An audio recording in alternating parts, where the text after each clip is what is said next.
Ce qui est en crise, c'est, je dirais, notre compréhension, le nôtre faisant référence à l'Europe, notre compréhension de ce qu'est la migration et le refus de comprendre que la migration actuelle, ce que j'appelle l'exil de masse contemporain vers l'Europe, n'est pas du tout de la même nature que les migrations antérieures. N'est pas de même nature pour différentes raisons. Premièrement, elle s'accompagne cette vague migratoire s'accompagne d'un cortège de morts qui font partie de notre conscience, qu'on ne peut pas oublier. 30 000 morts en Méditerranée depuis l'année 2000, et ça continue. Les conditions dramatiques, par ailleurs, le fait que cette crise n'est pas comme les vagues migratoires précédentes, c'est qu'elle est très mal accueillie, c'est que les dispositifs de gestion sont inefficaces, c'est que les dispositifs juridiques sont obsolètes, c'est que précisément on ne parvient pas à accueillir tous ceux et toutes celles qui arrivent sur le territoire européen. Et enfin, il y a une autre raison qui me semble essentielle, c'est ce que j'appellerais l'effet de masse. Auparavant, c'était les Polonais, les Algériens, les Portugais, les Espagnols. Aujourd'hui, ce sont les migrants, une masse indistincte.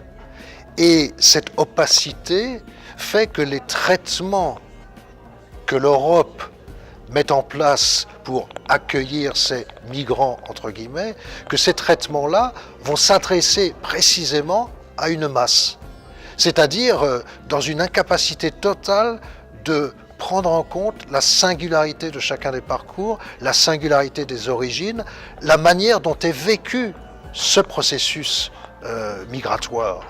Et que donc le paradigme migratoire actuel n'est pas à même de penser la réalité inédite que représente l'exil de masse contemporain. Raison pour laquelle j'ai par exemple tenté de substituer le concept d'exil à celui de migration.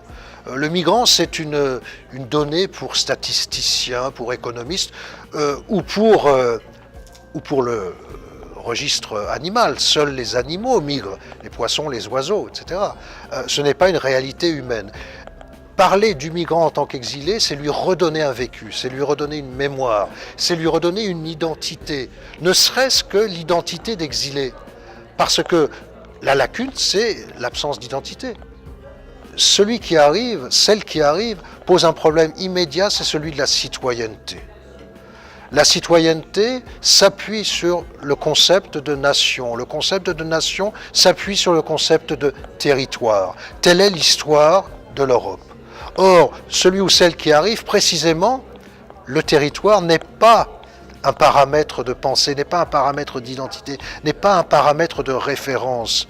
Ils ont traversé des territoires, des frontières, et ils sont prêts à continuer.